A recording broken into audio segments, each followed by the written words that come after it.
So here. Hey, Michael. Hey, how you doing, my friend, Mr. Ricky Pope? I am doing fantastic. How are you, sir? I'm doing good. You know, it was a long week. I had this story to tell you, though. There's this guy. Anyway, there's this old guy that I pass by on the way to work every morning, and everybody calls him Cross-Eyed Joe. You know, Cross-Eyed Joe. Yeah, because he has a speech impediment. So anyway, I usually stop and talk with Joe to see what kind of weird and delusional stories, he has. It's kind of weird. Okay. He's kind of a weird guy, Okay. But all of a sudden he tells me this story about how he was abducted by aliens, one of those kind of weird deals. Wow. Okay. Yeah. So I'm waiting for him to tell me, about being probed or be experimented on, that normal crazy abduction stuff like that. Yeah, the normal thing. So, so all of a sudden it kind of had like a curveball, and he tells me, he says that they made him clean his room. They said they plus made him wash his hands, and then, if that wasn't strange enough, they made him eat his vegetables. And I said, Joe, what is this? And he said, and he told me he figured he was on the mothership.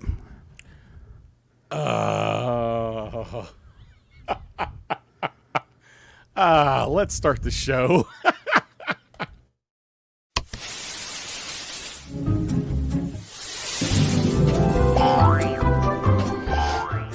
It's the Speaking Nerdy podcast with your host, Mr. Mike Schilling. And my good friend with a frog in his throat, my good compadre, Mr. Ricky Pope.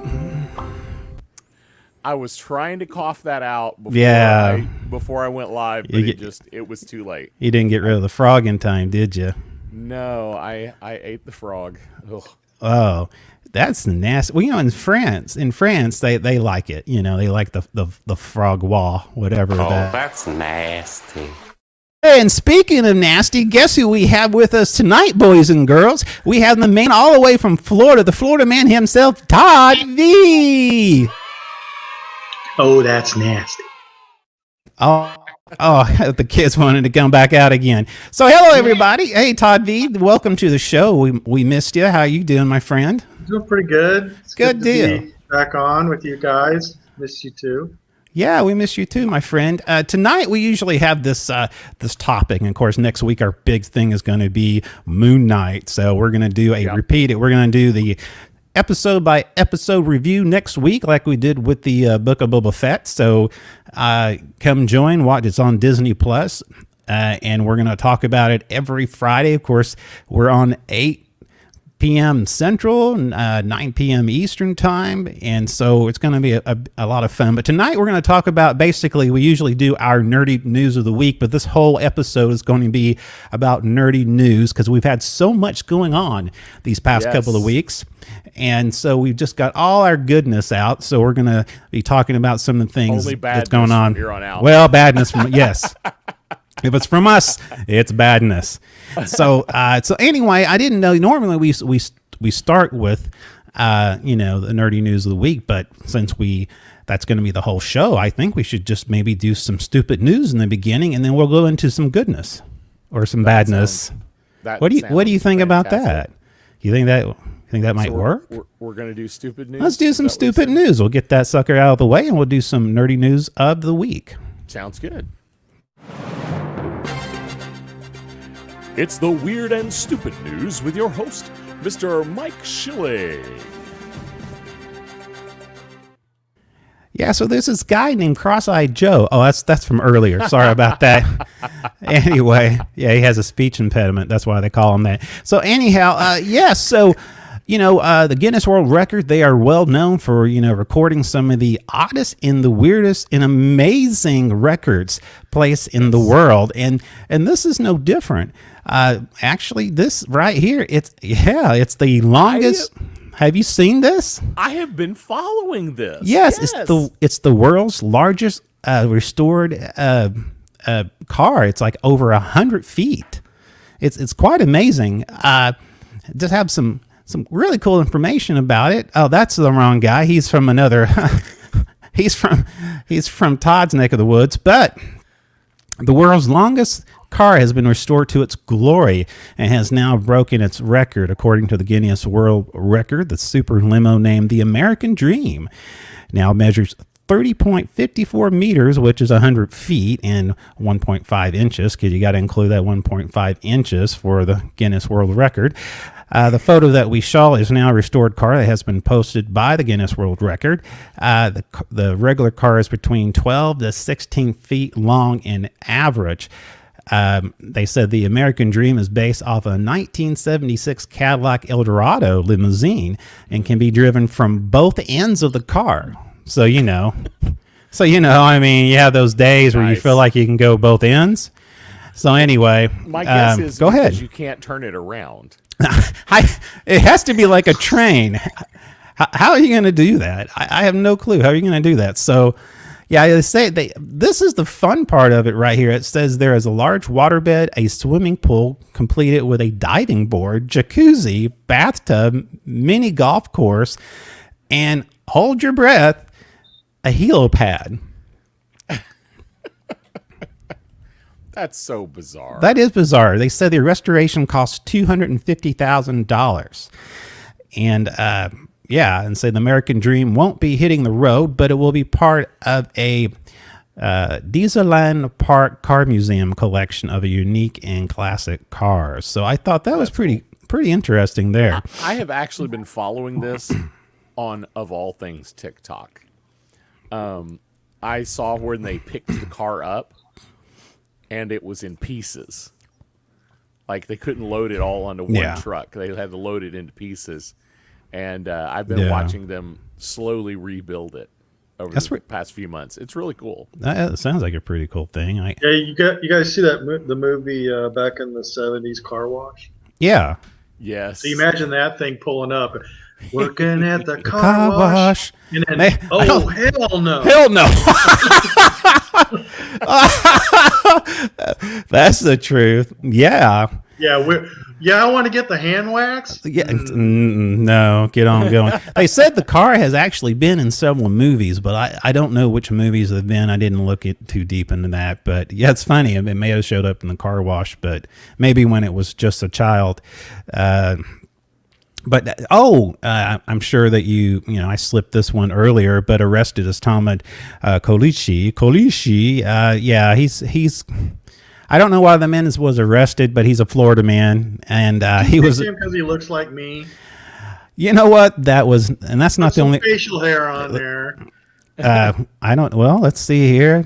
No, he doesn't. Saying. I don't know. I mean, I don't know about that, Todd. But I mean, unless you can relate to what this man did, he called 911 to have his methamphetamine as meth that he recently purchased from a man he met in an area tested because he believed it was really bath salt. So he called 911 to have the police test it for him. Yes.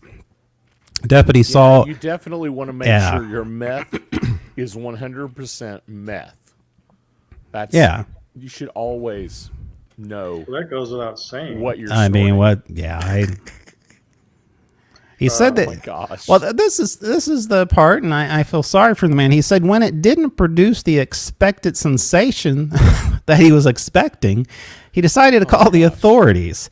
Then he produced 2 small bags, each containing a white crystal-like substance, and handed them over to the deputies. Of course, he told the deputies he wanted the methamphetamine tested because he didn't want other people to purchase the fake meth from the person who sold it to him. Oh my gosh. He wanted the deputy. Go ahead. I was going to say, he must have been related to the guy that was arrested with possession of drugs that accidentally he locked himself in the porta potty. Man, so he was on pot? Yes. Yeah, there you go. Oh. He wanted deputies to put the person in trouble for selling the dangerous drug. However, he was unable to provide a name or any contact info for the individual. As requested, the deputies performed field tests on the sample of the white crystal-like substance from each of the baggies. And both baggies, guess what, tested positive for meth, according to the HCSO. Well, guess what?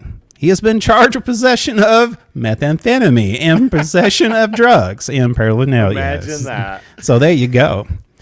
On the other story, man's best friend. We all love dogs. I surely love dogs. I know you love dogs too, Todd. And dogs are amazing creatures and man's best friend. But somebody took it too literally, as an Asian man was arrested after it was reported that he had trained his dog to throw rocks at people when they're knocking at his door. Nice. Exactly. What happened? I had this photo of the dog. What is the deal? Oh, no. I have to show it later. Oh, it just felt like everything just happened. Anyway, so the man has said he to be a loner and who doesn't like to socialize and perhaps doesn't appreciate it when people come to his house to bother him. But the police of the Animal Division Affairs thought he had crossed the boundary when it came to animal cruelty. The news came just 5 days after the BBC reported that another man was arrested flying a dog in a helium balloon. Well, that's the stupid news. Oh my gosh. I can't find the clip.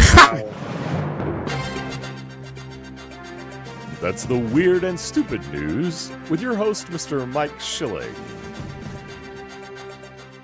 Tell you what, now you got me. I couldn't find the video. That's okay. I can't find the dog. I mean, this is how we do things here in the in this thing. It was an awesome photo too. The dog actually he was on a fence with a brick in his mouth, and oh my gosh. Yeah. So anyway, so the audio podcast people, basically you can imagine a dog with a brick in his mouth. Actually, it was a cement block in his mouth, and he was just kind of leaning over a brick wall that he was on top of. I don't know if he was a Rottweiler. I don't know. But anyhow, it doesn't matter now. We're done with that story. So a lot's going on this week. We have this past couple of weeks. I see that you have some stuff on here too, Mr. Ricky Pope. So that's awesome. Yes, some stuff that adding some stuff that I have forgotten about. Oh, that's awesome. Yeah. And we have Mr. Todd V with us because some of the stories he might have some. Well, knowing Mr. Todd V, he will have some opinions on this, which why I like having him on here. The first thing, and you know what, I used to be a Netflix subscriber, and they have pushed me away, and I there's some stuff I want to see like The Watcher and stuff like that, but. After a while, it kind of gets a little ridiculous. Yes, Netflix may ask subscribers to pay for users outside their household. Not only they're going up on their subscription, now they're deciding to do this whole, I mean, I'm totally against it. I think parasites should be able to watch streaming service for free. I'm totally against what's happening here. This is not well. But anyway. I don't know how it's even going to work. Yeah, I mean, how are you going to do that? I was talking to my son about this. Like one of the reasons I got the Amazon Fire Stick was so I can take it with me when I travel and just plug it into whatever TV I'm watching. Yeah, exactly. If I'm outside of my home, and this is the part that doesn't make any sense. The market right now is all about accessibility and portability. Exactly. Yes. And you're going to go and shoot yourself in the foot. Yeah, exactly. And tick people off. Yeah. I mean, I have one household. Yeah. My wife and I are here at the house all the time. My daughters still reside here. Yeah. But they're hardly ever here. Yeah, exactly. In the house. But then they watch Netflix on their phones when they're at college. Exactly. Waiting exactly. For the next class. Yeah. So if it's tracking IP addresses, that doesn't make sense. I mean, are they going to have to send? Are they going to have to send me an email every to time they send want them access. a passcode every time they move. Yeah, they're going to lose so many viewers. Yeah, I don't think it's going to. I just don't think it's going to work. Yeah, that's, my son also, he has, he has our Disney Plus, he has our Amazon Prime, he has those movies, our Hulu, he has them on the mobile app because he watches on his iPad or he watches from his computer, and he's, sometimes he's here for a week, sometimes he's someplace else for a week, and he comes back again, but he's part of the household package as far as I'm concerned. So, again, and like you were talking about, a lot of different sites are going to kind of a two-factor authentication to make sure they can cut down on people using other people's account. And some make sense in some venues, but not when it comes to streaming services. I totally agree. Yeah. What do you do? Like, I'm on a big long trip. Yeah. My daughter's in the back seat with an iPad, and we're traveling across country. Yeah. Watching Netflix or whichever platform it is, but Netflix being the one we're talking about right now. Yeah, exactly. They're the ones that made this announcement. But I just don't see it working. Yeah, I don't know, and I think you're right. It's going to be a PR nightmare when they turn it on. Yeah, Todd, I agree with you on that. I think what they're going to, if they want to pursue this, they need to do what Spotify did, and that is they have a family plan. Yes, exactly. Where you pay and you have X amount of devices that you're allowed to use. Doesn't matter what the devices are. It's that the devices are identified. Exactly. I think they already have that limitation of a certain number of devices in their contract. That's right. Yeah, I think so. I know when I was doing all that research, you remember, I don't know, has it been 2 years now when I did when I cut the cord? Yeah, I think you went to. We did a big podcast episode of it. Yeah, it's excellent. I did a big fat spreadsheet, and one of the things that I looked at was, how many devices did each streaming service have access to? Yeah. And I think there is already a limit there. Yeah, I think Netflix, from my understanding, and I don't have the official records, but I think Netflix has been losing some revenue here lately, and they're jacking up the prices. The big dog that started this whole thing is starting to get a little, let's just say, smaller and smaller because you have these, as long as other stream services offer something. And that's the thing about these services, offer something, to your customers. And if that is mobility and letting your family share, then so be it. One time HBO Go, when it first came up, they actually encouraged people to share their accounts with other people, which I thought was interesting at the one time. So anyway, but speaking of streaming services, Amazon just made a huge purchase. Amazon has bought MGM for $8.5 billion. Wow. What do you think about that? Do you think that was a wise investment, or do you think that? Is there enough in their catalog that you think that it might? I'm a little confused. I thought MGM just sold to somebody else not long ago. Am I remembering something else? Well, I can't remember. Turner Classic, didn't they own MGM at one time? Yeah, I'm not sure, but it definitely Warner Brothers, maybe. I don't know. It definitely opens up the the number of offerings that Amazon can have. Yeah, that's a huge catalog of. Yeah, it really is. So I don't know. I don't know whether how like I said, of course, if you're a Bond fan, you're going to have all the Bond collection now on Amazon. Of course, are they going to do the same thing like other companies like Peacock and and some of these other like Paramount? They're going to take their ball and go home. And if you want to play with their specific, their properties, do you have to watch it through their medium? I don't know. If anything, maybe Amazon, they can just they can rent their services out. I mean, not necessarily buying the entire film catalog means that they're solely going to have it streamed on their service. I mean, they can make some money other ways off of it, you know. Oh yeah, they could make tons of money licensing those films. Exactly. But kind of two of the big things is that means Amazon now owns the Rocky franchise and James Bond franchise. That's right.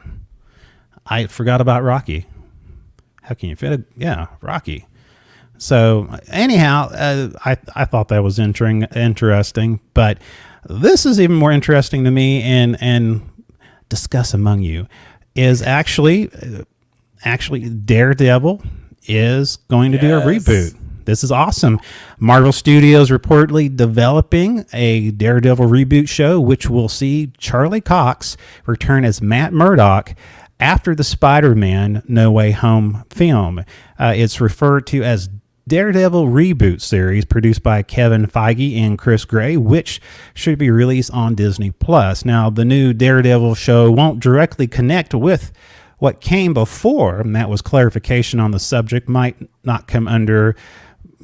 more clarification will probably come later, but also too, and of course, again, she's not on there yet, but you remember the character Deborah Ann Wolf said that she would reprise her role as Karen Page in the reboot if MCU asked, which I think that would be a great idea. My question is, do you think doing a reboot is better right now, or somehow let the continuity from before be canon?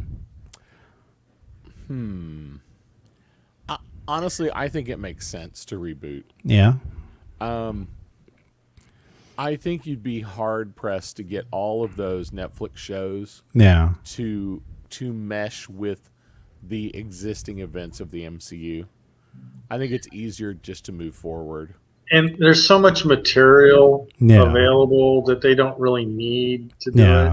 Honestly, I mean, I'm super thrilled to find out that he's coming back as the main me too.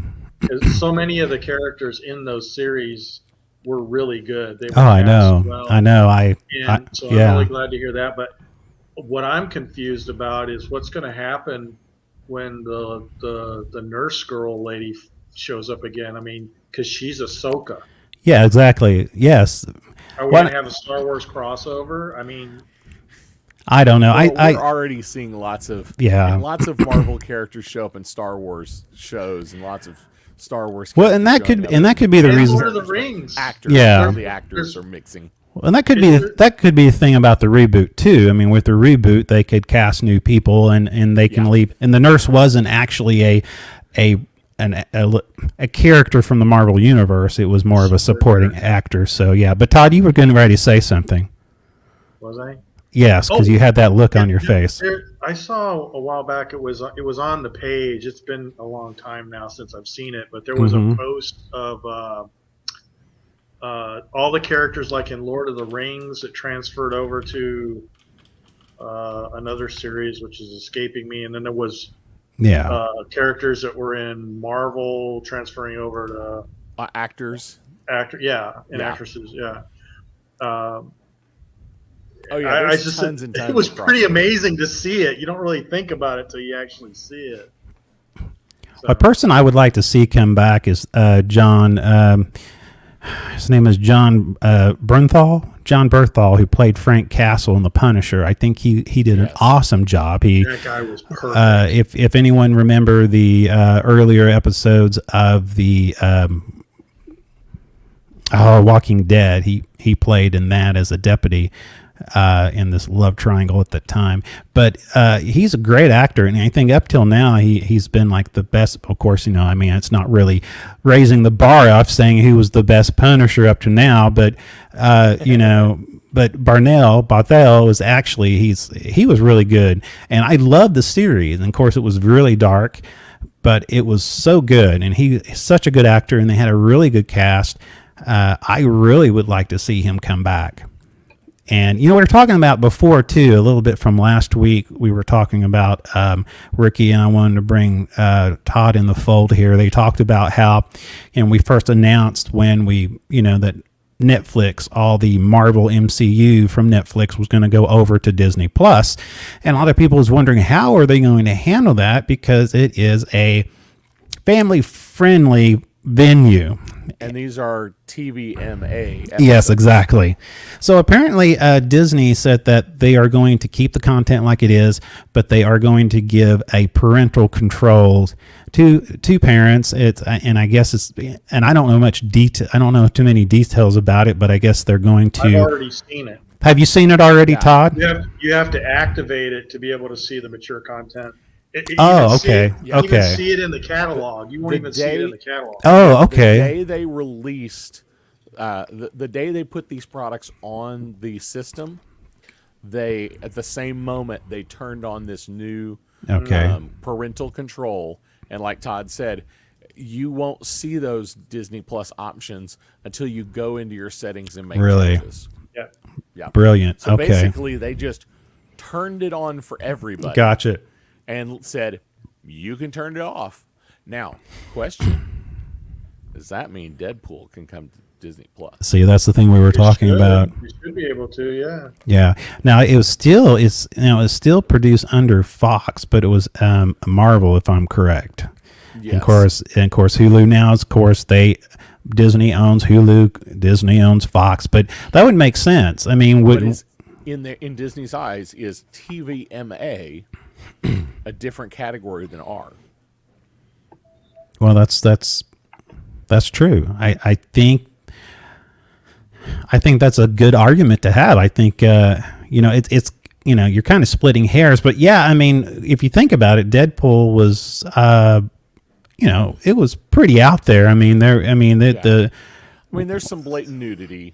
A lot of innuendos, and TVMA doesn't tend to MA was like not those. Yeah, it's Marvel kind of Network shows. Yeah, the shows like Daredevil and Punisher was kind of, I would say, between PG-13 and rated R type of area, maybe 17 up. Yeah, it's like between. Yeah, it's like it's a little more than PG-13, but it's not quite R. Except it is R because if you have 2 F-bombs, exactly. It's R as far as the ratings go. Generally. Yes, exactly. You can filmmakers can fight that, but it almost always is the case. I don't know. Go ahead. Oh well, I was gonna say, when we're done with this subject, I've got something to pop in there. Oh yeah, let's go ahead and jump into that. Okay. Yeah. Well, since we're talking about Deadpool, Hollywood Reporter is reporting that there is going to be a Deadpool 3. It has been confirmed. Okay, awesome. Marvel is going to be doing it, so it is going to be a Marvel movie. But this is a little weird. They are going to be doing it in conjunction with Maximum Effort, which is Ryan Reynolds' production company. Interesting. Okay. Instead of this being a fully Marvel Studios movie, it's going to be a partnership, more like Sony, but in this case, Marvel owns the character. I see. Almost more like the deal with the Incredible Hulk. Why we can't have another Incredible Hulk movie? Because I think it's Universal holds the distribution rights. So this will be more like Disney holds the distribution rights, but Ryan Reynolds' Maximum Effort is going to do the production. Ryan Reynolds has his hand in a lot of stuff. Oh, I mean, Aviation Gin. I think he has this cell phone company. I can't remember what it is. Mint Mobile. He has this soccer team. We'll shill for you. I mean, we'll shill. We'll be your, podcast lovers. Okay, we'll do it. It's not beneath me.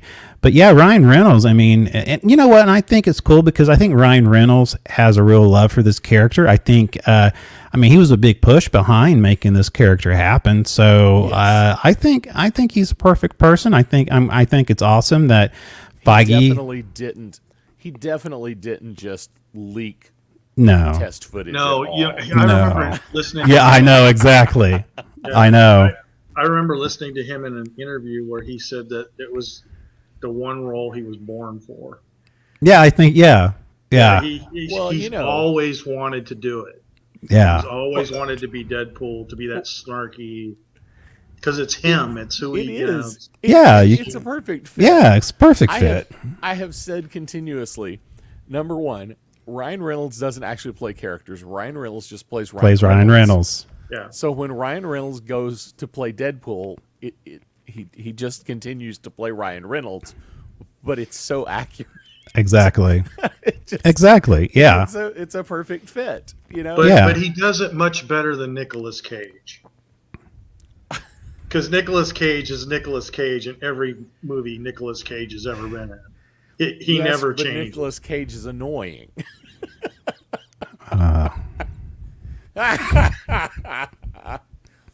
Oh, okay. Speaking of Nicolas Cage, since we're on. Oh yeah, that's right. Okay, so okay. Do you have this on your list? No, I haven't. I was hoping you would bring this up. We talked about this. Or is it what we talked about last week, or just out of the blue? His probably his new movie, The Unbearable Weight of Massive Talent.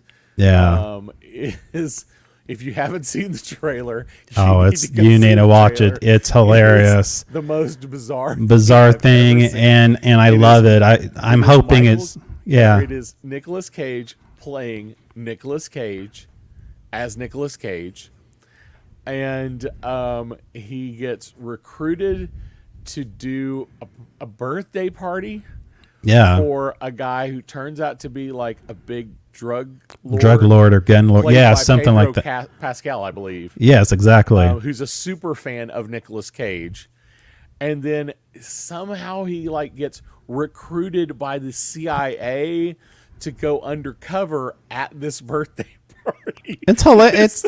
It's a ridiculous thing, but it works. I think it will work. I want to see this so bad because it's either it's going to be a train wreck or it's going to be brilliant. One of the two. And either way, you want to watch. You still want to watch it. It's Nicolas Cage. It could be a brilliant train wreck. You know, it could be.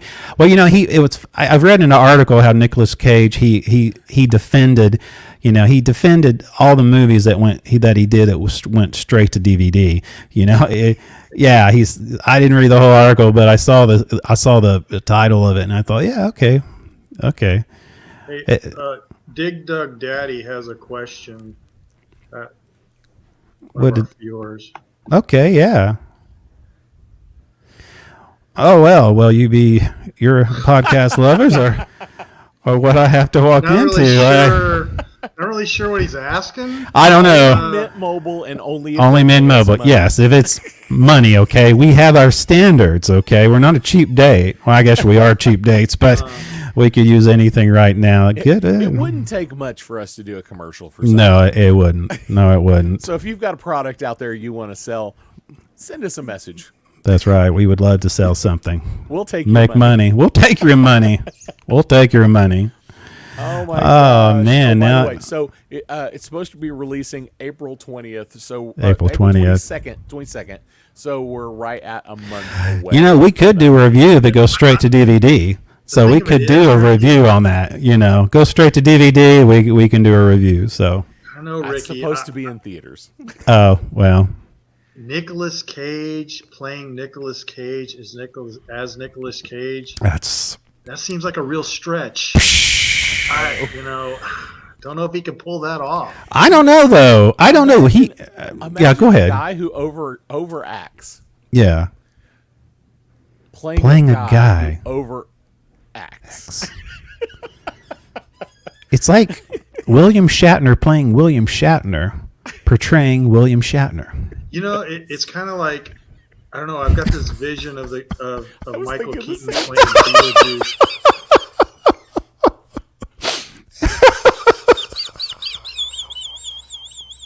I said we thought the same thing. Oh, William Shatner. My eyes are watering. Oh, I'm sorry. Oh man, Todd, go ahead. Yeah, go ahead. We can't. You're the only sane one here right now.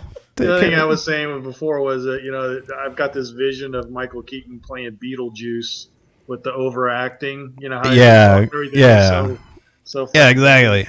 Yes. Yeah. Oh my goodness. Oh. I want to see this movie. I do too. I can't. Yeah. Somehow, It probably hit movies, and if it goes, I mean, actually, I hope it's a success. I mean, I hope it really is. I'm rooting for him. You know, I really am. Yeah. If we want to talk about bad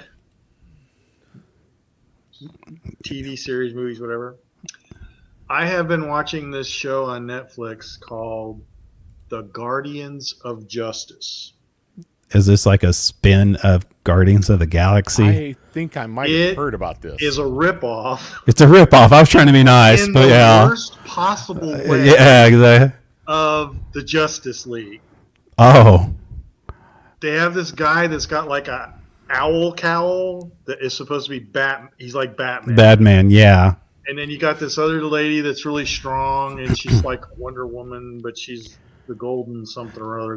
This is a Netflix show, right? No. The girl that's really fast instead of the Flash, she's the Speed. Now, this is not like the Invincibles, right? This is like a totally different thing. Okay. No. This is But now, I have to ask you this, are they intentionally trying to spoof, or they're intentionally trying to think they're original? What feel do you have? No, but I mean, they steal from so many different genres. Well, Yeah. steal is the wrong word. Yeah, They borrow? like one of the things they do is when they get into fight scenes, Yeah. it goes to like a first person shooter video game situation. Really, it turns you have- into that. And the opponents have health bars. Oh, okay. It is just it's bizarre. It's insane. The acting is painful. I have to admit. Okay, it's very painful. It's painful. Some of the effects are Painful. yeah, but you know, it's a low budget. It's clearly, I can tell you're so conflicted here. but, you know, Yeah. It starts out that there's this guy that he's like Superman. Yeah, exactly. To save them. Yeah.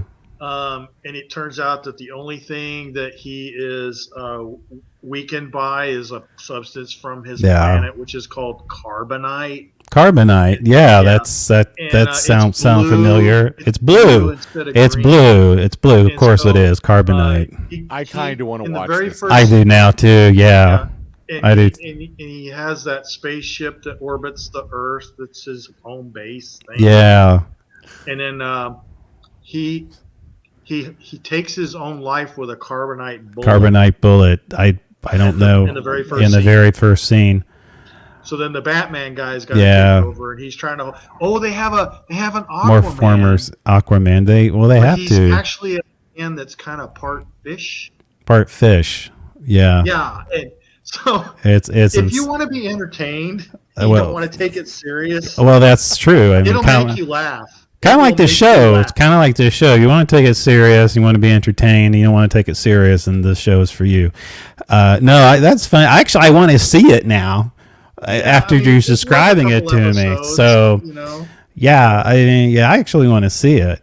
Hey, on the flip side here, I was excited about this. Christopher Lloyd, Yes. he's going to be on The Mandalorian. What? Yes. Man in a DeLorean. He's on going to The be Mandalorian. exactly. I saw there's a ton of memes on this right now. But what, Oh, yeah. A DeLorean made out of Beskar? Yeah, it's exactly that. so tell me, okay, now of course there's hardly any information about this except it has been confirmed that he is going to be part of the cast. Also, Carl Weathers is going to return as well. Yes, I know. I good because he's as awesome. That's all I can say about it. Of course, Pedro Pascal. We all know that he will be returning. Moff Gideon is supposed to be back as well, and that's what it says. This is a Screen Rant. So bringing his chilling and menacing Moff Gideon back. Carl Weathers as the foe turned friend Mando, and of course. He'll join alongside confirmed returning star Esposito, Esposito. That's the guy playing Moff Gideon. Never mind. Okay. He's a great actor. I really like him. Yes. Oh yeah. He's really good. I really like him. You do a really good so- job with casting, I have to say. Yeah, I think it's awesome. Do we have dates yet? right now I started shooting. No, I haven't heard anything yet about this. So yeah, so I think that's pretty cool. So what do you think he's going to play? See, I don't know. I mean, they already have Carla from Cheers on there as an engineer. They have Oh my god! Oh my goodness! I need to lose your mic. Yeah, I need to get Viagra for microphones. Okay, what is this deal here? That's bad. I'm sorry. Can I get the here? Okay, go ahead. Talk among yourselves. Okay, there we go. Is that any better? Is that good? Can you hear his character in your head? Yes, I could hear. Yes. Be like a. Do you think like a Doc Brown? You think he's going to play like a Doc Brown or a hermit or? I don't know. Hey, could he play like an old Jedi? He's going to be Obi-Wan. Could.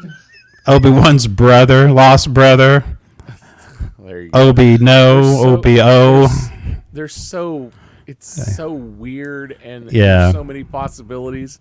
I have no idea what they're going to do with him. I know. He could be a simple bit character like Machete was. Oh, they could do that. Yeah. On Book of Boba Fett. Yeah, I mean that was sweet. I know it was great. It was a great. Yeah, I mean, it was so yeah, sweet. Yeah. Or they can get, he could be a Nick Nolte, character. Yeah, you may never know it's him. So, yep. I mean, that's an idea too. It'd be wasted though. I mean, I think so. But I'm sure they're going to use him some way. But anyway, whatever they do, he's very versatile. He'll fit just right in. But I say that though, do you think he's such a prominent character, Back to the Future, and he's very, I don't know, he's such a movie idol in the sense of sci-fi and the stuff he's been. You think he's going to be do you think he's going to be a distraction? Because Carl Weathers, wasn't a distraction to me. He's been out for a while. Some of the actors, Pascal Pedro, he played in Game of Thrones prior to this. There, hadn't been a whole lot of really big actors portraying in this movie. I don't know. How do you think he's going to fit in? Is that going to affect the film in any way? I have a question about this. Bringing these characters in like Machete and this guy and Carl Weathers.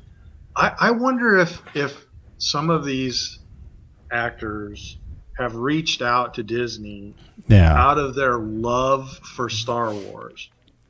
Because a bunch of them do scenes like they're in stormtrooper costumes. You don't never know who they are, and they don't even want to be paid. They just want to be in the show.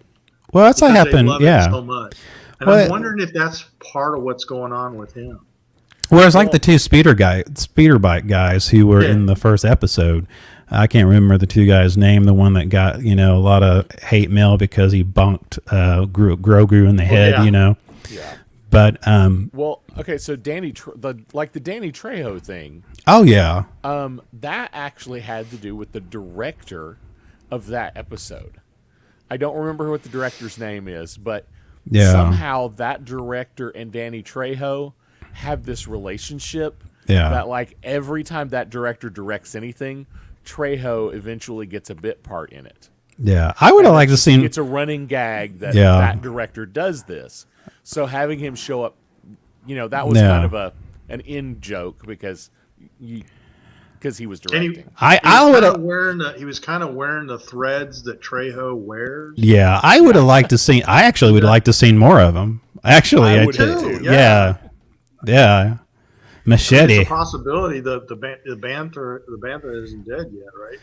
Yeah, the Rancor. The Rancor, not dead. Yeah, so not yet. No, so we might see him again someday.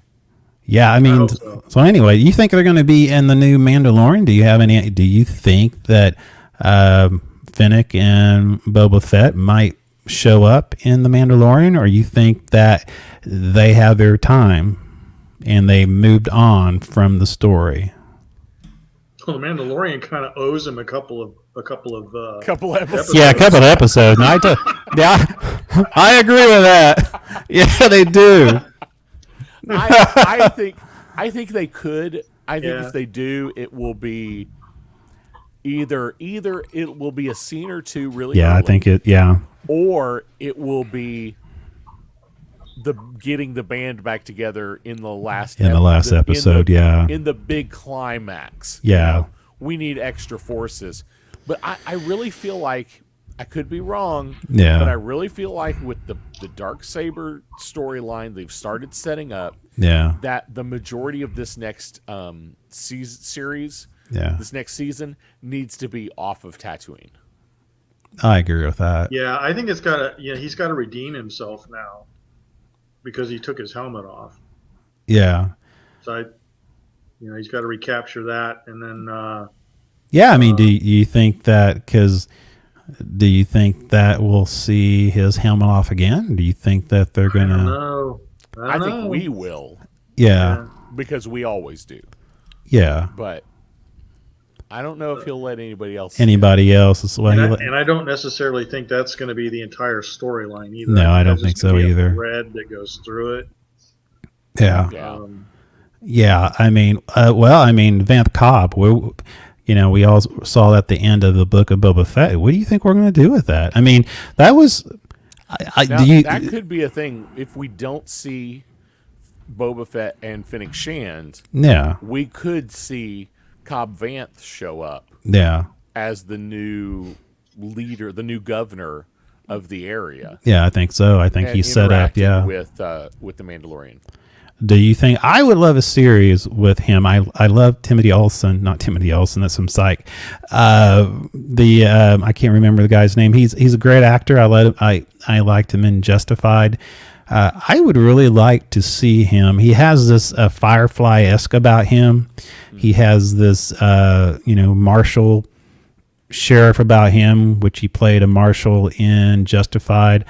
I really think he could pull off his own series on Disney Plus on its own merits without having, a show within itself, not having to cross with any of the other arcs that's going on and just focus on Tatooine and the lawlessness there. I don't know. What do you think? I would love to see a Cobb Vanth show. Yeah, I would too. He kind of reminds me of that, excuse me, that Australian gentleman that was in that. He played a sheriff who also the lady that plays Starbuck ended up in one of the seasons. Was on Netflix, and my wife and I watched it, and it was so good. And it's the name of the show is actually his name, the character's name, and we're going to later on in the show. It's going to come to me, and I'm going to yell it out. So the guy that plays Cobb reminds me of that character. Yeah, exactly, and I could see that. Yeah, if Tiffany was in here, she would yell it at me right now. She would know who it is. But so anyway, I would love that. That would be an awesome show to see. So of course, so go ahead. So to change directions just a little. Yeah, go ahead, my friend. Another big news item since the last time we've had a show. All the DCEU movies shifted. Have you seen this? Yes, I've heard that. Yeah, the release dates. Major shakeup at DC. Yeah, I've heard about this. Here's the list. So the DC League of Super Pets, because I know everybody is dying to see that. That's on the top of my list. Oh, by the way, before I forget, Longmire. Longmire was the movie. Yeah. Longmire. Okay, now back to this. Okay, so DC Super Pets is it's getting delayed from May of 2022 to July of the end of July. Gotcha. So that one's just a little delay, and it's not unusual. And these are all theater movies. So some of these movements make sense. Some of them I'm not quite sure about. Mm-hmm. So hold Shazam. up. Oh, go ahead. You're serious? League of Super Pets? Yeah, that's really a movie coming out. How many Super Pets were there? I only know the dog. There's in this universe, basically all of the Justice League has a pet version. Yes, exactly. That's what we call multiverse. We call that whatever I know I know very little about Yeah, this movie, yeah. other than I know there is a dog who's a Batman, and there's a dog who's a super, like crypto. Yeah, crypto. Super Yeah, Yeah, dog that's the is- dog yeah. that I'm aware That's of. the There's a dog. Batman dog for sure. Batman. Yeah, Okay. I'm sure. But yeah, it's like all the Justice League has their various pets. Why not? Throw it in there. So that's been delayed. Not super unusual. Yeah. Shazam, on the other hand, which was originally slated for June of 2023, has been moved up all the way to December of this year. That's interesting. That is probably the most surprising one, because DC already had a November Yeah. and a December release. The Flash was in November, and Aquaman was going to be in December. Guess what? Aquaman has been moved to March of next year, and The Flash now is not going to come out until June of 2020. Oh, no. What was originally supposed to come out? November. November. I mean, November of this year. is the film actually done and they're just holding on to it? There's some okay. The information I got was from reputable people. Okay. But it's when I was reading through it, it seemed like the reasoning was a bit speculative. Okay. So some people are speculating there are reshoots happening Okay. that are forcing them to delay because they can't get people in to shoot on certain dates. So that's going to push the film back. Yeah. Other rumors are saying there are issues with CGI creation and it's simply taking longer. Yeah, they've never had problems with CGI Superman with a mustache. Okay, yeah. Gosh. Yeah. Don't get me started with DC Okay. and their inconsistent CGI Yes. stuff. Honestly, if they delay a movie 6 months Yeah. to make the CGI great, There's something. that's the best thing they could do. Yeah, the best But, thing they could do. But yeah, literally 6 month delay on. It concerns on me that they have to do a Flash. reshoot. You know, it concerns me what is going on that they have to do this. Come back and do a reshoot because DC is so fickle. They're so fickle in their. I mean, I don't. Anyway, go ahead. Like I said, that part even though I was reading it in the Hollywood Reporter, Yeah. the way it was written didn't sound like that was really confirmed. Okay. Just that the date had changed. Gotcha. That the rumor has Yeah. been that there's CGI issues and that there is reshoots. And some there was now this was I really don't believe this line. There was some conjecture that the Batman did so well Oh, that yeah. they wanted to make some slight changes in the other movies. Yeah, I don't. Which I don't think that's accurate. I really hope that's not accurate. I'm not either because what? Because the Batman did so well, I think it should just stand alone and be its Yeah. own thing. I don't think they need to tie it into these other movies and make them crappy. I just realized I haven't seen the Batman. I haven't either. No, I've. I haven't either, but No. honestly, everybody I talk to who has seen it says it's great. Yeah. Yeah. A very, very few say it's bad, but for the most part, those people that have said they didn't like it Yeah. didn't seem to get it. Yeah. And I heard that the company that did the CGI for the Flash, was it the Flash you were talking about? yeah. They also did Scorpion King. Oh, Lord. Oh, well, that explains things. I okay. hope that's Kidding. not true. I hope not. Thank you. Okay. I'm kidding. The That would other be the movie- end of DC Yeah. right there. So the other movie that has, speaking of the Scorpion King and The Rock, Black Yeah. Adam has been delayed from July to October. And why I just don't care about that for some reason. I just don't. Something about. I'm kind of interested to see it. Are you? I don't know. Well, because if they make it in the same vein that they did Shazam, Okay. then Oh, that's right. that universe is going to work. It's going to work it at together some with point. Shazam. And Okay. The Rock is a great comic actor. No, I think he is. He is. So if they play their cards right, whether I'm excited about Black Adam or not, it could impact the Shazam franchise, which so far has been really good. Yeah, I've enjoyed it. So I've enjoyed the want show, Black the Adam movie. to be good, Okay. so that it can work together. But that being said, it has been delayed.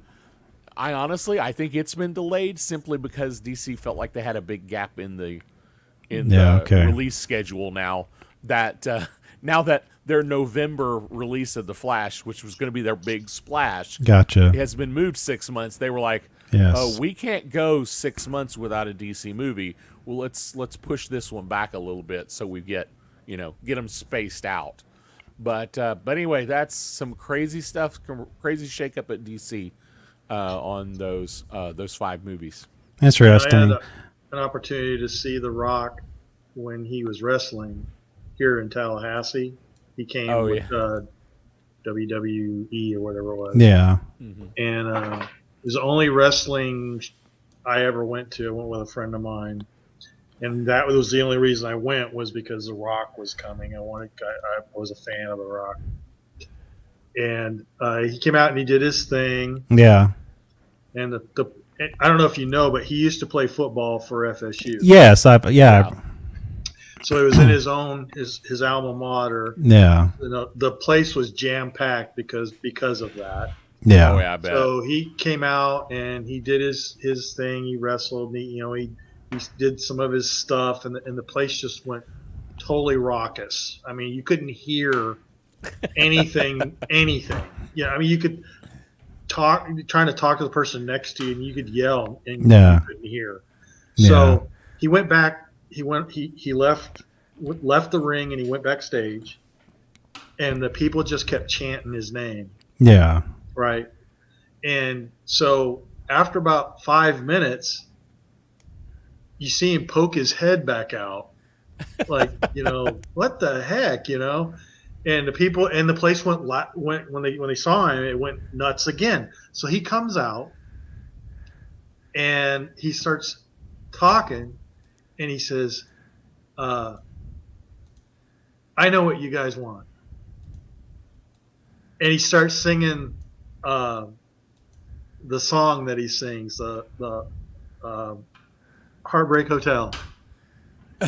And I've never seen anyone work a huge auditorium the way he did. He had those people eating out of his hands. It was the most amazing thing I've ever seen. He's really good with people. I was going to say, love him or hate him, he has amazing charisma. Exactly. Just like John Cena.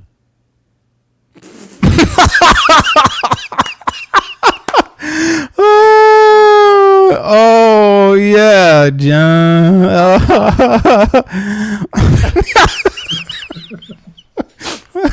All I'm saying is, I've seen more of John Cena than I ever wanted to see him. Oh my goodness, yeah. Oh, God. Yeah, there is no way we could have done an episode by episode of. I haven't watched any more of those. I couldn't. After the second one, I never went back. There's just so much of John Cena I want to see.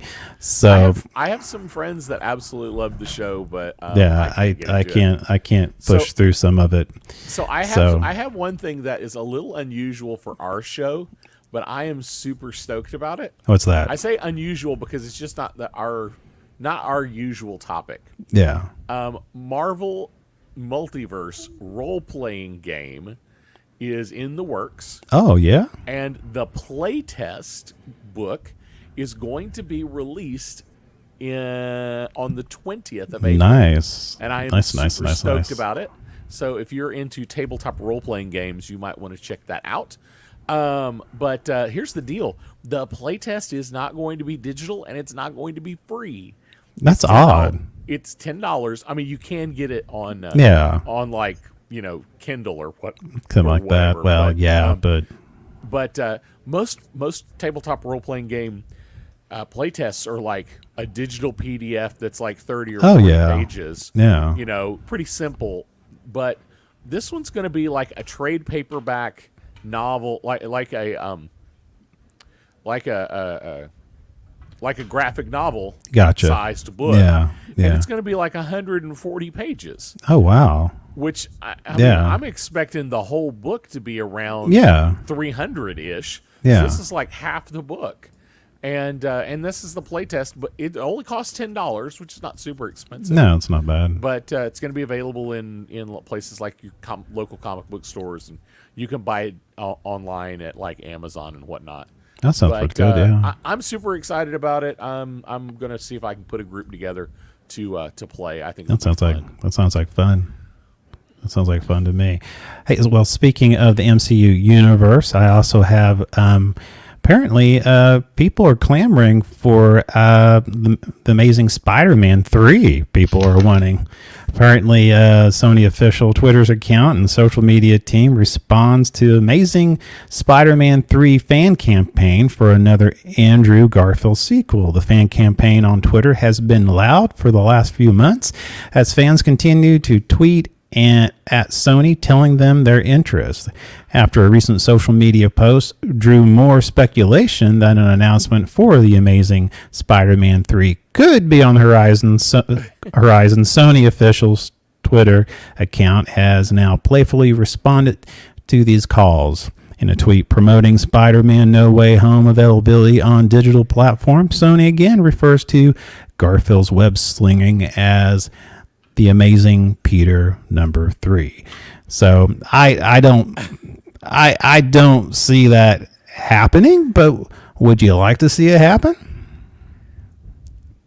I'm kind of either way. I'm just neither for it or against it. Yeah, I'm kind of either way. Exactly. Yeah, exactly. If it happens, I'll watch it. It'll be kind of cool. I'm just kind of concerned if it where happen, I'm not going to cry. I like Garfield. I just don't. I'm not the cat. But my thing is, I mean, I like him. I really loved him in No Way Home. I think he was awesome in that, and the way he bantered with Maguire and Holland. I think Garfield and Maguire was the hit of the movie. The way they bantered with each other, to me, that was priceless. I loved that. Very comedic and then very sincere to each other. I just loved the way they play off of each other, and I would like to see something like that again, which I know won't happen, but it'd be kind of cool to see some Sony pick up something like that, a multiverse within that.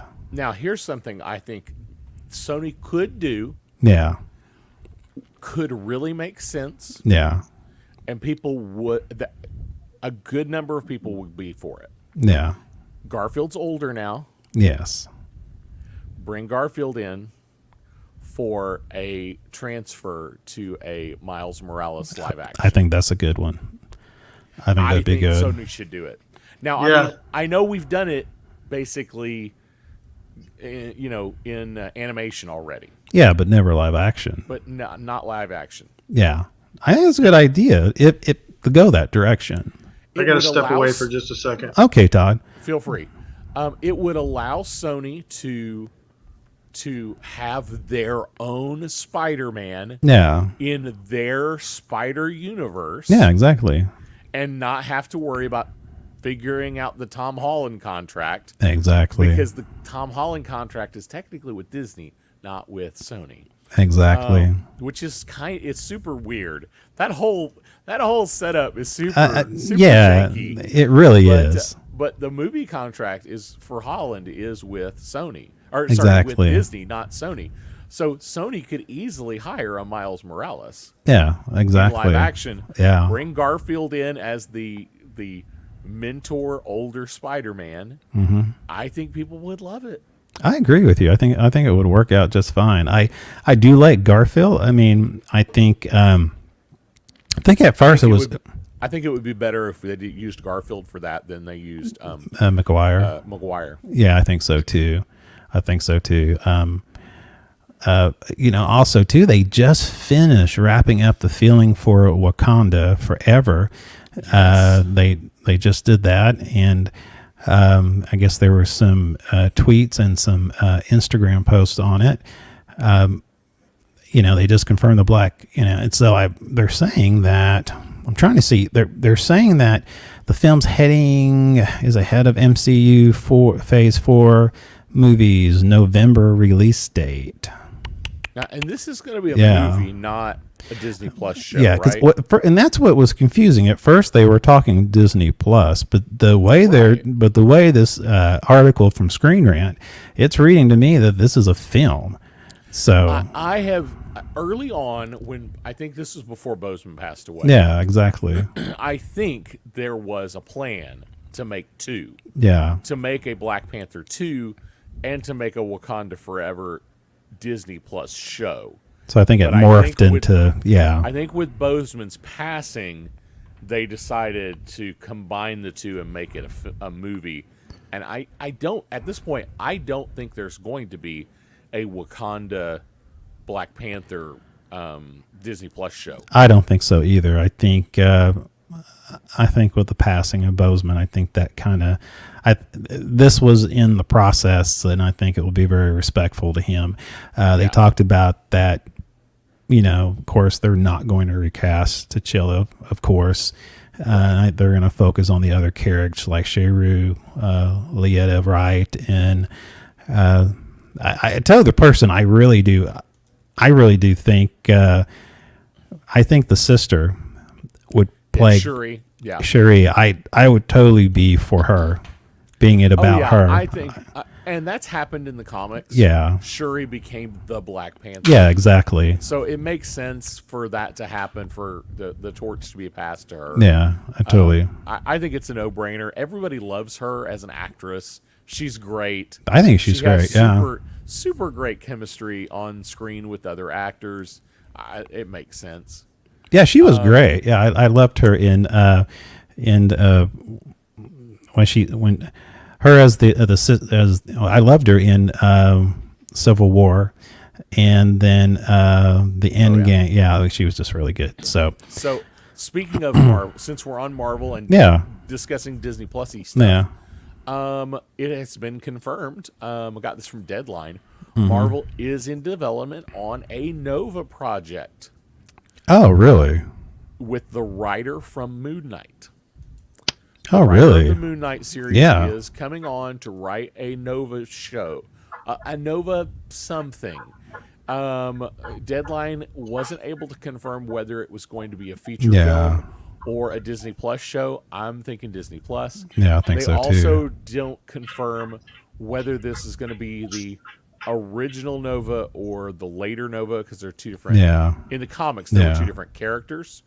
Because we've already technically seen Nova played by one of the Nova Corps. Exactly. In Guardians of the Galaxy. Exactly. But in the comics, we would have one person here on Earth that was referred to as Nova, who had these special powers, which is a little bit different because in Guardians of the Galaxy, the Nova Corps don't seem to have their own powers. No, they just are they're like police. Basically, they're like space police. Basically, yeah. But they got spaceships, but they don't have powers. So I'm not sure exactly how they're going to work that. There are not any rumors of. Oh, that's nice. They don't have any rumor. They don't have any rumors of who might be playing Nova. No, just that the writer of the. What are you doing? This is unless they're get a sponsor. No, unless they pay us. It's. For those who are listening on the audio version of the podcast, Todd is slowly making this box appear on the screen, trying to get somebody to sponsor, which we're not going to mention. That's we do not tote any products like they do in any other films. we do not shield. We have integrity. And that's all I'm going to say. Let me put down my monster drink we don't. Never. Oh, I never again. That's right. Kind of headphones. That's right. So, yes, Rhodey. Anyhow, now this is something I thought we would kick around. I thought you guys might have some, thoughts on this. this came up against this was I think it was ING was this came from, but a little bit about Morbius. And they were talking a little bit about, I'll kind of read you a little bit of the article here, and we kind of can go from there. In the article, they talked about how Tom Hardy could appear alongside Jared Leto in Sony's Morbius movie, okay, quote unquote. The Venom's return, basically the writer of the article says the Venom's return needs to happen much more than Michael Keaton Vulture. And they said the Vulture has been a big part of Morbius marketing, but Jared Leto Marvel movie needs Tom Hardy's Venom more than the Michael Keaton's villain. Morbius is a part of the studio's plan to expand the franchise. Venom begin in 2018. Now, they were talking about, he also made a reference about the marketing has reference to Tobey Maguire Spider-Man. He says because the Amazing Spider-Man's Oscorp. And this is from Screen. I think this is actually from Screen Rant of everyone. Michael Keaton's return, of course, as Adrian Thomas. However, the rumors continue to swirl that Tom Hardy's Venom could also be in Morbius 2. And Marvel says Sony's Marvel Universe exists outside of the main MCU timeline. Okay, all of this was glimmered from this article.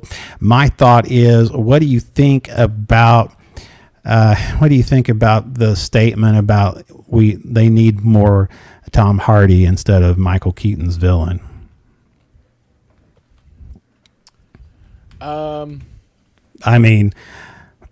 Here's my first thought is, there is a big following for Venom. Yeah. Whether you like him or not, there's a large group of people that really like Venom. Yeah. And will go see anything with Venom in it. Yeah. People aren't beating the doors down to see Michael Keaton in general.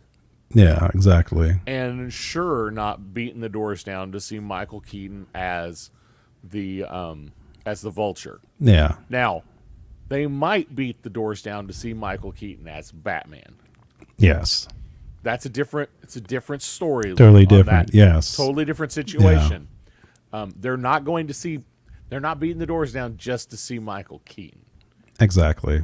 It's the character. Yeah, exactly. That he's playing. So yeah, I'm not buying it. I would say I would agree, or rather I would agree with them.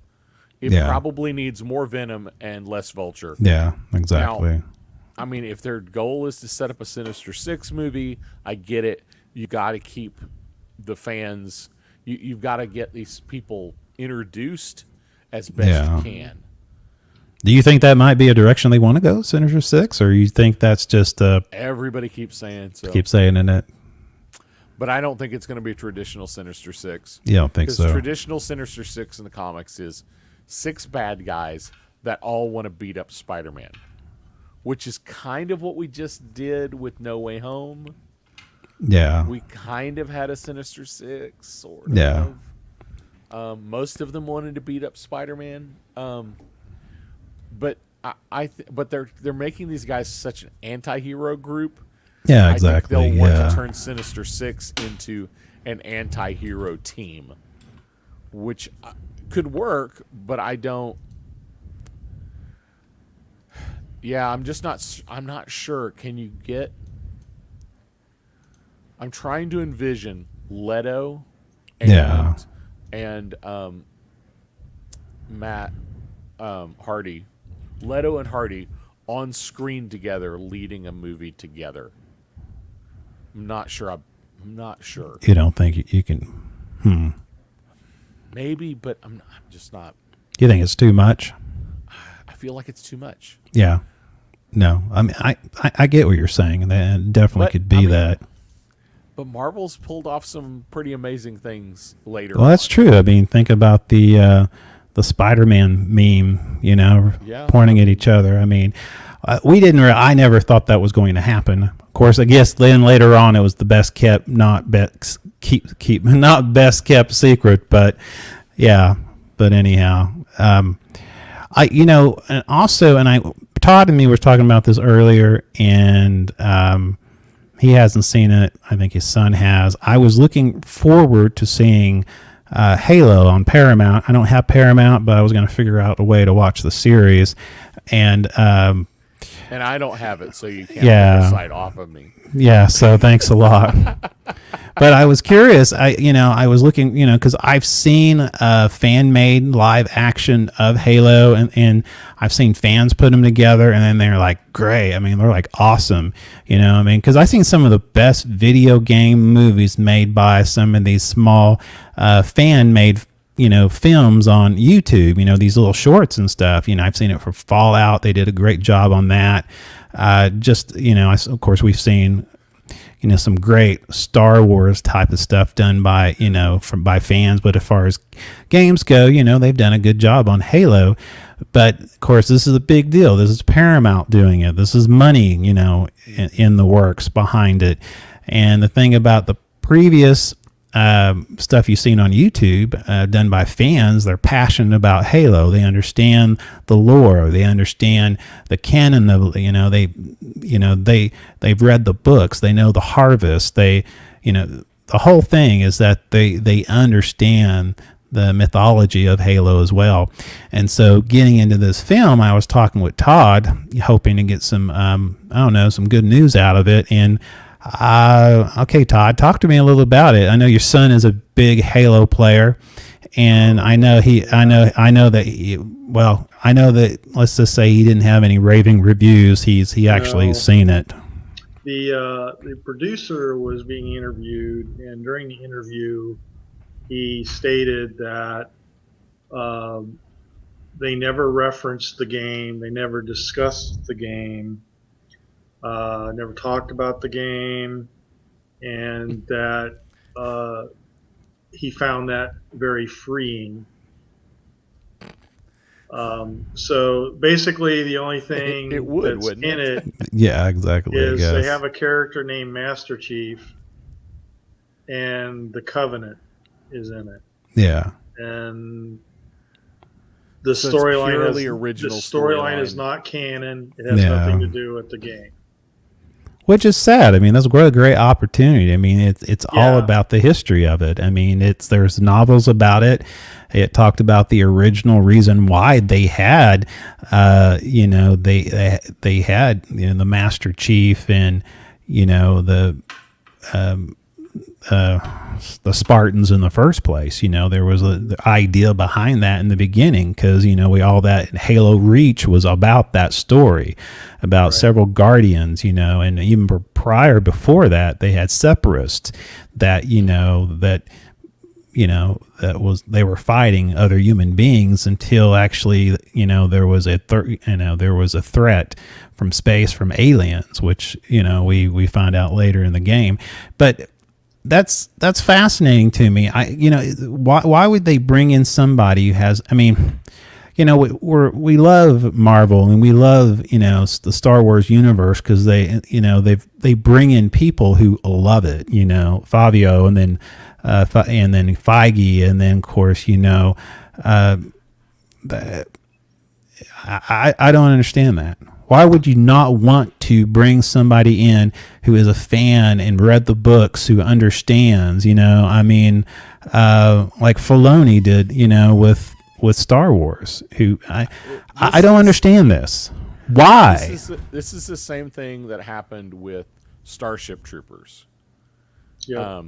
Starship Troopers, that the story goes that there's an interview with the director and the writer, and the director said he read the first 2 chapters and it was so boring he couldn't finish reading the book, so they went ahead and made a movie anyway. That's ridiculous. Which is exactly why we have a movie that has very little bearing on what happened in the book. Yeah. And I understand changing things from a book to a movie. I understand changing things from a video game to a TV show. I get that. Things are going to change. But if you don't have the essence, exactly, if you don't know what the essence was, you'll never get it. And this is for fans. This is for the fans. And so what are you asking? You know, this is for the fan. This is a love letter to the fans who love Halo, because most people, when they think of Halo, they think of video games. So how many people, your average mainstream people, are going to watch it? Oh, this is Halo. This has to do with the video game.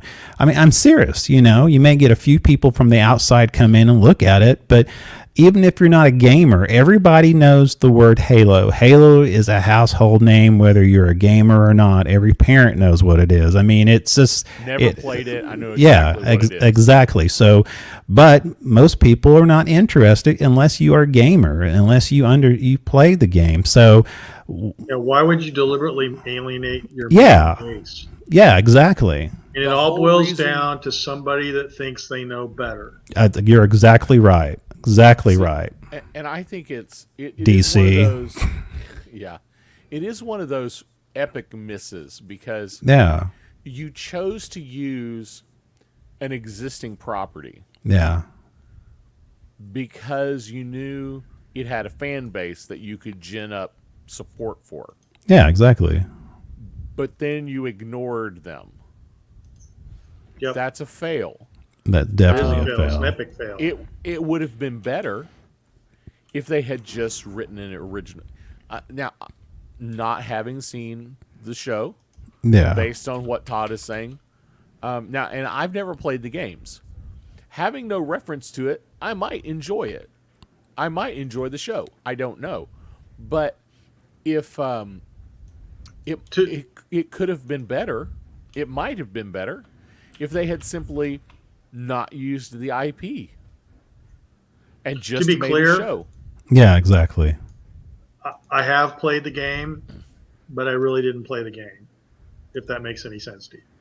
No, I think I understand. I am terrible at Halo, but anyway, but like I was telling Michael earlier when we were talking, I'm going to watch it, but I'm going to watch it from the point of view of I'm watching it on its own merit. I'm not watching it with the expectation to be like Halo. Yeah, exactly. Because I might be able to enjoy it. That's true. If I put that out of my head. That's true. So that's it's exactly disappointing, what I yes. Yeah. Yeah. Well, that's true. I mean, but yeah, we'll see about that. Like I said, I haven't seen it, and I still want to see it because I'm fascinated with the whole mythology of Halo, but and I'm curious how much they might touch on it. I don't know, but we're kind of getting close to the end of the other half hour, but we just want to let everybody know that next Friday we're starting our Moon Knight series. Yes. That's right. Moon Knight releases. That's right. Next Wednesday, the coming Wednesday. That's right. It's next coming Wednesday, and follow that Friday is 8 p.m. Central and 9 p.m. Eastern time on Friday. We're going to talk about it. So join us, talk about, see it, come enjoy it. Join us, talk about it. Remember, we want your comments. So to be a part of it. And we're just going to, Moon Knight is not one of those familiar characters to a lot of people. It's a different character. It's not your Tony Stark or your Captain America. It's totally something different. But Todd got me in reading some of the comics that was in the online comics that MCU has, Marvel has, and which is really good. And we would plug that if they would pay us. But it's a really fascinating character, and I hope Oscar is it Oscar Isaac. I'm gonna say Oscar. I was gonna say Oscar Mayer, but yeah, I hopefully he does really well in it. I've seen some scenes in it. He seems like he's good in it. So we'll find out. So look crazy. Yeah, crazy, chaotic. They're supposed to. Exactly. Yes. I totally agree with that. So embrace the chaos. Embrace the chaos. Definitely. That is the theme of the show. Definitely. So before we sign off, do anybody have anything else they want to bring up? Anything else they didn't have a chance to bring up for the show? Yeah. Any observations? I have a couple things. Yeah, go ahead, Todd. I've been watching the new series, the new season of Picard. Oh yeah, and it's good. I'm liking it. good deal. Good. There's some pretty good acting in it, and I'm not going to ruin the storyline for everybody that hasn't seen it. But I will tell you that the Borg Queen's back. Oh, there you go. Yeah. Okay. The very first episode, you're going to be like, "What the?" Exactly. You know. They're back. Yeah, and what I want to point out is when you watch the very first scene, pay very close attention to the last thing the Borg Queen says to the car. Yeah. It's very important. But that one's, and it's pretty obvious it's going to be the last one. Does she say? He's good in it, but he hasn't shown up much yet. Yeah. And then there are some reprisals of other characters as well. Now, I did watch the final episode of Discovery. Yes. And what's your thought about how it ended? And you're saying that they wrapped it up. They wrapped it up really nice. Did they? Okay. I mean, the way they ended it, it feels like it's the last season. That's how. Yeah. But one of the things I told my wife was I really enjoyed the concept of the new alien, which I won't go into because you haven't seen it yet. Yeah. But it's not the typical humanoid with. No. You know, it's alien, totally alien. So I want to take a guess on what the Borg Queen is, what she asks for. Does she ask for any Grey Poupon, or is it just she's asking something? Is it not? Well, the blonde lady, the scientist, the one that Picard get into his antibody. Yes. Okay, she's in this one too. She's okay. And, they're negotiating with the Borg Queen about something. Oh. And they asked the Borg Queen, what do you want? And she says, first, I would like some legs. Oh, well, that's callback from. Have any legs. Yeah, from callback from. Yeah, exactly. Convenient. Yeah, this is convenience. So she doesn't actually ask for mustard, but she does ask for. Well, I mean, each to their own. So, I have nothing else to add. Again, we're going to do our Moon Knight series starting this coming Friday. Of course, Moon Knight starts Wednesday on Disney Plus, and again, we're going to be on 8 p.m. Central. 9 p.m. Eastern Time Friday night. So join us. Watch it Wednesday night, the Moon Knight. Come join us. Be a part of the community. Comments, ask questions, and correct us when we always make some mistakes. So anything else you want to add to that? Oh, also, our website, check us out at www.speakingnerdy.com, where you can get hold of all our audio podcasts, our audio listeners out there. We love you. And also our YouTube videos as well. So check it out. It's all there for you. We are on all types of social platforms because we're like a virus. So anything else, guys? Wow, a social virus. That's yes. Nice. Yeah. I think social virus is enough to end on. I think so too. It is too. Yeah. There's no ointment for that, is there? Yeah.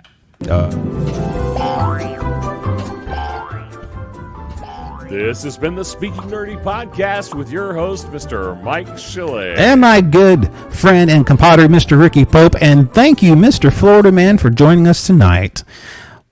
Man.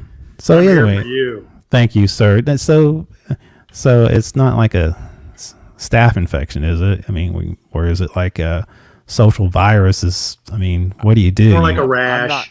I was going to say, I'm not staff because I don't get paid. Do you cover something over your keyboard so you don't catch anything? How does that normally work? Or is it your mobile phone? And how can you touch your mobile phone with something on it that protects you from getting a virus? I'm pretty sure it's a computer virus. You can catch it over Zoom.